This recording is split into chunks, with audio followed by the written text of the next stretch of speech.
natukene mulle meeldis tol ajal Soomes ka väga levinud see horisontaalne jaotus. Ja siis ja muud, mis seal on ju tavalised funktsioonid. Ja no me mõnega vaidlesime ka selle eest, sellepärast, et ma tegin see natuke nostalgilise horisontaalse jaotuse, aga mina leidsin kohe, et kuidagi teisiti ei saa, et maja valged osad tuleb ikka siduda omavahel. Ja sellepärast tuli ja siis see tavatu lahendus, et teisel korrusel on kogu elamine põhiliselt. See tuli sellest, et mina kortermaja elanikuna ei olnud harjunud elama. Esimesel korrusel ma leidsin ikka, et inimene peab elama teisel korrusel vähemalt. Et maast ikka tõsta. Ja ega seal muud tarkust ei olnudki. Jah, maja sai valge. Ja valge ja natukene ühesõnaga selline niisuguse brutalismi maiku selles mõttes, et ma oleks ju võinud teha nendest ilusatest värvilistest soomekividest, aga ma otsisin selle ajal üles, et meie silikaat hakkas tegema väärissilikaati. Mina ei tea, kas enamus inimesi ei kuulnud. Ja kui nad näevad, et mul on see silikat vaja, et ei saa parem teha.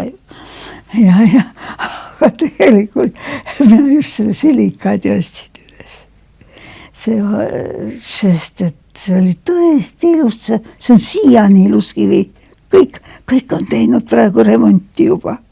Mul ei ole vaja teha remonti. See on tõesti hea kivi. Ja muide, mis on tore sellel krõndil, vaat on see, et sealt diagonaalis, tulles sealt kuskilt Viimsi poolt, natukene keerates võib-olla seal põhja poole, aga tulles sealt Viimsi poolt ja sealt tuleb linnud üle diagonaalis. Nad tulevad üle seal, ütleme, kevadel ja siis sügisel. Ja alati on niimoodi, et pead väljas olema sel ajal hommikul kohe, kui nad tulevad. See sahin ja pain, see kostab kaugele. See on tõesti tore selle krundi juures, ma ei teadnud seda muidugi. Aga alguses, kui ma ehitasin, siis ma käisin ikka igal hommikul seal ujumas ka, aga pärast pole enam ei käinud. Seal läks mingisugune võsa oli ja võsast läks läbi üks jalgtee mereni. Nüüd on kõik teed olemas. Aga vaat miks ma muidugi seda läksin põhiliselt see, et mina olen ikka mereinimene. Ma olen nii lähedale, kui ma sain, kui minu rahakott lubas merele. Ma ostsin selle krundi, et jah, et niisugune võimalus oli, eks. Ja see üldse mereõhk või see mere niisugune olustik või see ikka kestab pikalt.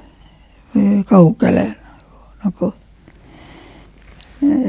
ja see suur klindi jutt ja kõik see vaata see Balti klint ju tuleb sealt Balti poolt ja läheb sealt tagant Meriväljalt läbi. Ja kuidas ta siis langema hakkab, eks ole, merre langeb. See on ju vahva looduslik selline koht. omaette. Ja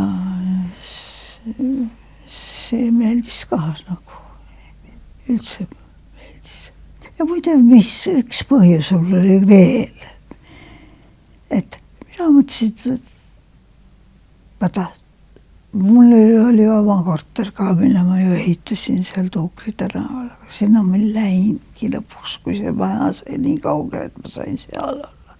Aga maja ma hakkasin sellepärast tegema, et ma olin eluaeg elanud igasugustes korterimajades ja siis ma mõtlesin, et ma ikka tahaks ikka oma majas ka elada.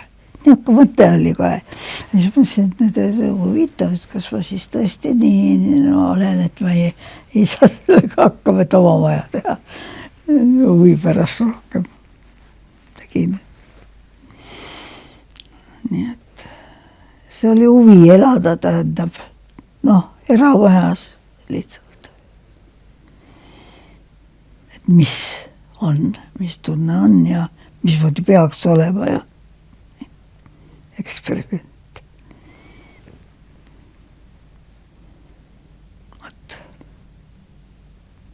Nii nagu Eesti projektis olin mina kell 8 laua taga. Või 8, vabandust, 9 laua taga. Aga teised, kes olid mul oli sel ajal väga vähe jäänud järgi. Inimesi, sellepärast ma läksingi oma majja. Aga teised inimesed tuli millal tahtsid. Said autoga ilusti ette sõita ja mida siis gaasimajas, kus ma töötasin, ei saanud.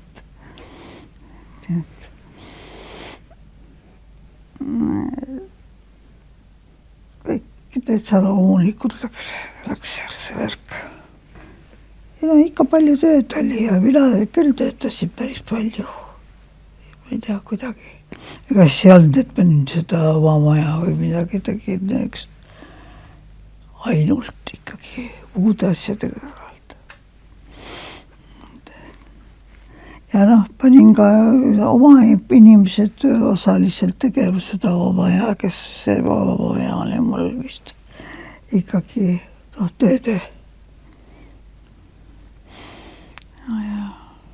Ainuke, mis ma oskan öelda nii suures laastus, ma hakkasin tähele panema seda, et vaata nõukogude ajal oli tõepoolest, tehti pahasti aga ehitajad kuulasid, mis sa ütlesid ja ütlesid ja teeme, aga ega nad ei osanud teha. Aga meie ajal on niimoodi, et keegi ei kuulagi, mis arhitekt ütleb. Ainult teatud majadel kuulab. Aga palju hakkas sellist asja tulema, et ei kuulatud, ikka arendaja oli põhiliselt see, kes andis suuna. Sest see on õige ka mingil määral, siis lõpuks ehitajale ega arhitektil pole raha. Arendajal on raha ja see on normaalne, et tema ütleb, et mida ja kuidas. Katsud seda, mis tellitakse võimalikult korralikult teha ja see on ikka normaalne.